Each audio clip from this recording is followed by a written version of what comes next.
Hello, and welcome back to my channel. So in today's video, we are going to be talking the best long wear foundation for summer 2023. Now, if you have a wedding to go to, if you have an event where you just really need your makeup to last, I know foundation is sometimes the first thing to go, and that is the thing that we need to last the most because all the products on top are dependent on that base layer looking good. So I personally have a wedding to go to in July in Nashville, and that's kind of what prompted the idea for this video. I was like, what foundation should I wear? And I started kind of doing wear tests of a few, and then I decided to just make this into a series. So I tested 15 of the most popular best-selling long wear foundations over the last few weeks, and I'm gonna go through a roundup of all of the foundations quickly and get to the top 3 that I highly recommend for summer 2023. Now, some of the foundations that I thought were gonna win this, that I thought that I really loved, didn't do so well in comparison to these other foundations, which is why I think it's important to do these types of challenges. The product can seem like it's performing really well, but if you try it back to back with 15 other products that are the same, you might reevaluate how well that product actually performs when being compared to so many different peers, if you will. I want to preface this by saying we all have different skin, we all have different preferences. Foundation is one of the most personal products, both because of the shade range and because of the skin type. My favorite foundation may not be your favorite foundation, and your favorite foundation may not be my favorite foundation. So just had to get that out there as a disclaimer, but let's go ahead and get into it because we got 15 foundations to rapid fire through. All right, let's start off with one of the most viral longwear foundations out there. This is the Revolution IRL Filter Longwear Foundation. But this was the first one I tried. It claims 16-hour wear. I have the shade F10, which is actually a really good shade match for me. It claims to be a breathable, soft matte finish, and it retails for $13. So pretty middle of the road in terms of price point. And we get up there with some of these in terms of price point. This isn't all drugstore. We got some high-end foundations mixed in here as well to make sure that these aren't just the best at the drugstore, but that they're the best of the best. Now, this has niacinamide and it is oil-free. This one wore pretty well throughout the day, but by the end of the day on my chin, it had almost completely worn off. It looked really dry around my nose, which is not typically something that happens to me. And I feel like more than a lot of these others, it sank into my forehead lines. So I went with a 6 out of 10 on this one. Not a bad foundation. I think on maybe somebody else's skin, it might wear better.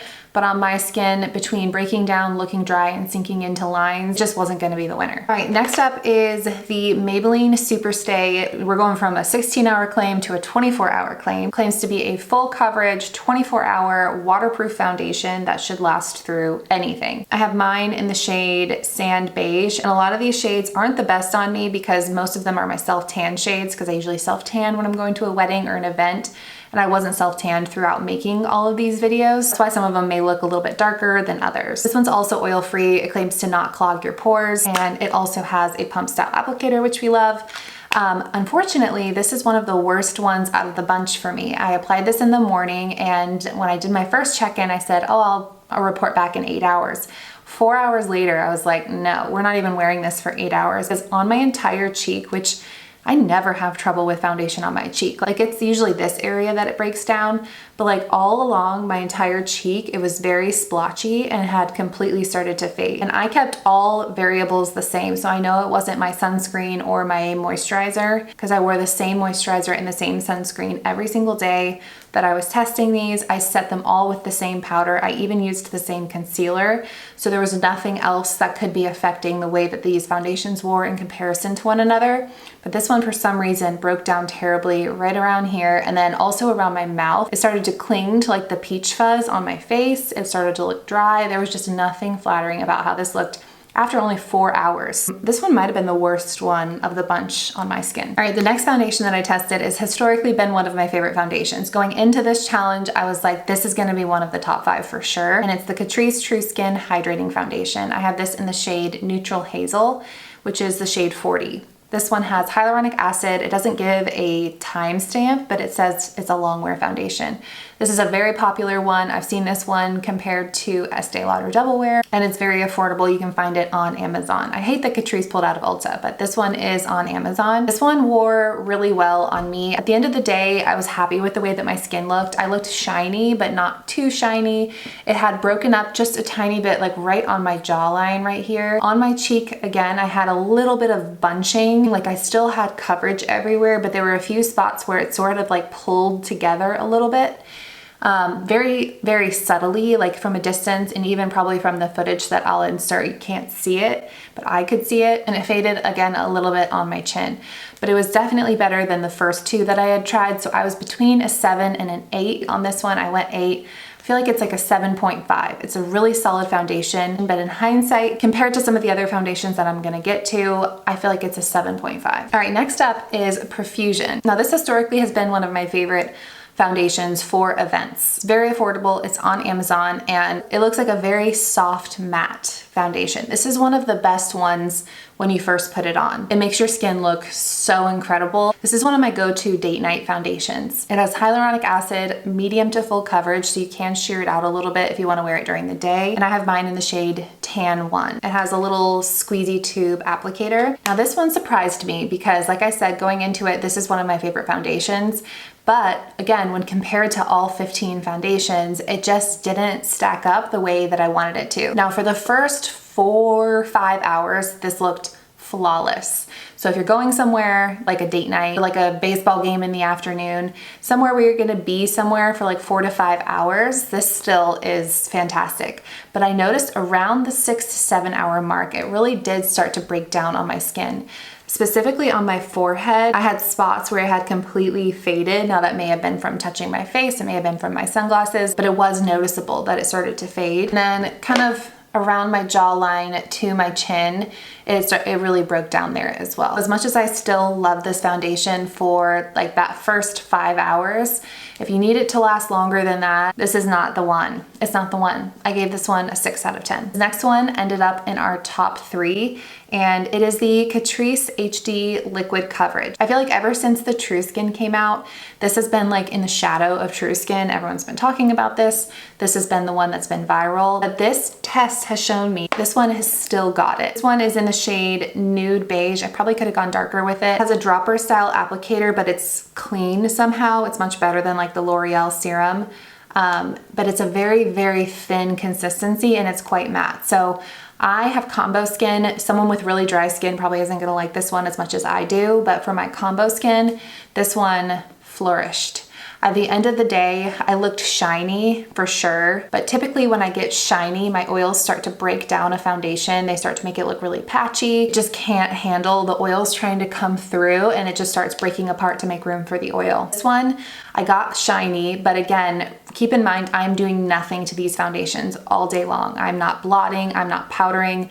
And typically I would be doing that if I'm wearing a foundation for 8+ hours. So untouched, this foundation got shiny, but in no place did it break down. It was completely intact all over my face. And had I just taken a blotting paper to it, it would have looked fresh as can be. So like I said, I feel like I was really generous with the True Skin, and I gave this one an 8 out of 10, and this is a true 8 out of 10 because of the shine. That's the only reason it got an 8 instead of a 9 or a 10. Nobody got a 10 because nothing's perfect. Next up is the Milani Conceal and Perfect. I have this one in the shade Sand Beige, which is pretty dark for me. It's definitely a self-tan color. This one is full coverage. This covers everything. This might be a better option for someone with drier skin because it goes on beautifully. I feel like my skin looked like a porcelain doll, like perfection. This is waterproof and sweat-proof, a long wear formula, and medium to full coverage.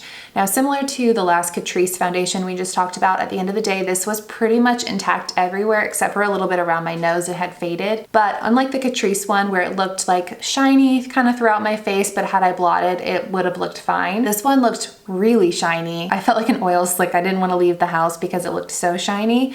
And it wasn't the type of shiny that's like, oh, this is manageable. It was very, very shiny. It made my pores look really big. Like pores I didn't even know were visible on my cheek area looked very large. So this did nothing for my skin personally. Even though it didn't break up on my face, it definitely highlighted my imperfections pretty strongly. So I gave this one a 6 out of 10. Okay, next up was the most surprising one out of the whole bunch.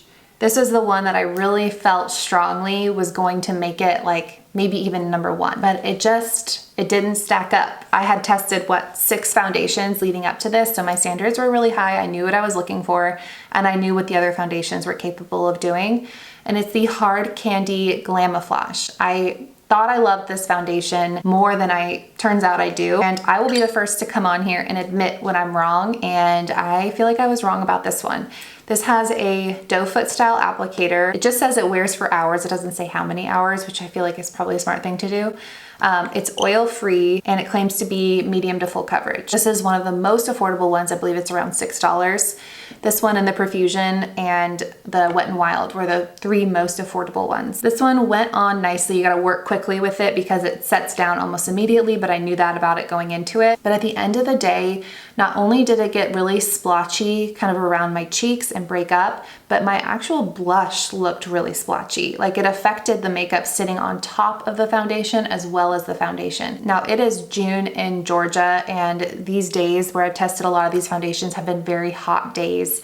I spent a lot of time outside. So again, for a few hours for a date night, still a great foundation, but in terms of really lasting through sweat and oil, this one missed the mark for me when I compared it to these other foundations back to back, and I gave it a 5 out of 10. Okay, the next one I included is the only one out of all the foundations that's not technically marketed as a long wear foundation. I just love it so much that I wanted to include it and see how it compared. And it's the L'Oreal True Match with hyaluronic acid. This is on the pricier side, closer to $15. It has hyaluronic acid. I have mine in the shade medium. I wore this one to a Braves game, so it definitely went through it. It broke up around my nose, it broke up around my chin, and it didn't last through like the heat and the sweat at a Braves game, plus hours after that. So I still love it for everyday use. It's not gonna be my go-to for long wear, bulletproof foundation. So as much as this is a 10 out of 10 for me in my heart, for the long wear competition, this is a 7 out of 10. All right, next up is the most highly requested one, and it is Estee Lauder Double Wear. I feel like when you think of long wear foundations, this is the one that comes to everyone's mind. So I wanted to include it as sort of a baseline comparison to a lot of these drugstore ones, because this is supposedly the best of the best and the gold standard for long wear foundations. I would say this is a really good option. I will definitely reach for it again. It does live up to the hype. I wore this all day long. At the end of the day, it did break up on my chin and a little bit around my nose, but I was a lot less shiny than I was with the others. So I feel like this is a pretty oily skin friendly foundation, but I have combo skin, so I tend to get dryness on my chin and around my nose, and this sort of highlighted that. But after trying this one, I was like, you know, this is top 2. This one and Catrice were my 2 favorites at this point. I gave this one an 8 out of 10, and it was on its way to be one of the winners, but little did I know I had better ones yet to come. But before we get to the gold, we had to kiss some frogs. The next one, which is another really highly recommended one, was the NYX Can't Stop Won't Stop full coverage foundation. This one has great reviews. I've heard great things about it. I got it in the shade True Beige. This one was another one that looked really good for like 5 hours. I kept looking in the mirror and I was like, wow, this one's lasting really well. Maybe this is a sleeper. I actually bought this for this series because I hadn't tried it before. But then again, around that 6-7 hour mark, that's where the true winners emerge, because that's when things, at least on my face, really start going downhill. And this one broke up significantly all over the side of my face, my blush, my bronzer, everything looked really splotchy. So I went 6 out of 10 on this one, which I feel like was pretty generous. All right, next up is probably gonna be an unpopular opinion because this is as highly recommended to me as the Double Wear, but we all have different skin, we all have different preferences. This is just my experience with all of these foundations. And it was the Revlon Colorstay 24-hour foundation. I have the combination oily skin version. This comes, I believe, in like a normal to dry skin. It claims to have a matte poreless finish, up to 24 hours of wear, and it's oil free. It has SPF 15 mineral SPF. I got mine in the shade 260 Light Honey. Now this was another one, just like the Maybelline Superstay, that I gave up on after about 4 hours of wear. Like I said, most foundations will wear really well on me until the 6-7 hour mark. So if you're breaking down on me at the 4 or 5 hour mark, you're not the one for me. And this one around the 4 or 5 hour mark was already faded from both sides of my face, which was really disappointing because I was really excited to try this one. This is another one I bought for this series. I gave this one a 5 out of 10. Next up was the Covergirl TruBlend Matte Made Foundation. This one I got in the shade M80, and this went on beautifully. This actually lasted really well. It was significantly better than both the NYX and the Revlon in my opinion. It started to break up in this area by the end of the day, but it really looked so good until about 7 hours in. It was comparable to the L'Oreal True Match in terms of the way that it wore, so that's high praise, and I gave this one a 7 out of 10. Now before we get to the top 2, we got one more frog, and it's the Wet n Wild Photo Focus Foundation. I know this is a beloved foundation by many, and I wish that I loved it because it's only $5. I got this in the shade Golden Beige, and this went on beautifully. Everything blended beautifully on top. I was like, wow, you know, here we go. We're gonna find a $5 foundation that's gonna beat them all. And it looked really, really good for most of the day. When I looked in the mirror at the 8-hour mark, I was like, wow, my foundation looks really good. It looks really intact. However, I had pretty significant irritation from this. This is the only one, and I'm surprised that doing this back to back didn't irritate my skin more than it did, but this is the only one where I got like little bumps all over the side of my cheek, and my face felt really itchy, like I couldn't wait to wash this off. I'm not sure what's in here that my skin personally is not a fan of, but this one, just because of the reaction, was one of the worst ones for me personally, so I gave this a 4 out of 10. All right, on to our top 2. So number 3 favorite was this Catrice HD Liquid Coverage. My number 2, unfortunately, is a high-end one that I feel like is underrated compared to the Estée Lauder because this lasted better on me than Double Wear. And I just have a sample of it because I didn't want to buy it because it's $45. I was like, if I don't love it, I'm not spending $45. So I went to Sephora, they gave me a sample, and I wear tested it. And it is the Haus Labs by Lady Gaga foundation. I had heard good things about it, but when I tell you this blew my expectations out of the water, I was like, wow, this one deserves so much more love than Double Wear. I will say that if you have combo skin like me or drier skin, I think Haus Labs is a better high-end option, but if you have more oily skin, this one might get too shiny on you, and Estée Lauder may still be the better choice. But for my skin, Haus Labs was where it's at. This has medium coverage and a really natural finish. It's not too dewy, it's not too matte, but it does get dewier and dewier as the day goes on, especially with my oils. And I was so prepared to not love it. The way that I was looking in the mirror all day, you guys, like looking for something to be wrong with it, I was like, wow, no, this is just really that good. It worked beautifully everywhere on my skin. I looked dewy, but not too shiny. It didn't make any of my dry areas look dry. This was really good. Now, the one thing I'll say about it is that the shade matching on this is awful. I've never seen a shade range like this. It is very difficult to find your shade match. This is not my shade match. And I had the woman at Sephora help me. So definitely go in store for this one because it is like a journey to find your color. This one is a 9 out of 10. I don't know why I can't give 10 out of 10. That one's pretty close. All right, and now for the winner, the best one of all of these foundations. After all these wear tests, I feel like I can confidently say that this one is the best one, and it is the L'Oreal Infallible 24-Hour Fresh Wear Foundation. I have this in the shade 460 Golden Beige. This one also has a pump style applicator. This one just goes on so beautifully. It's not too dewy, it's not too matte, very similar to the Haus Labs foundation.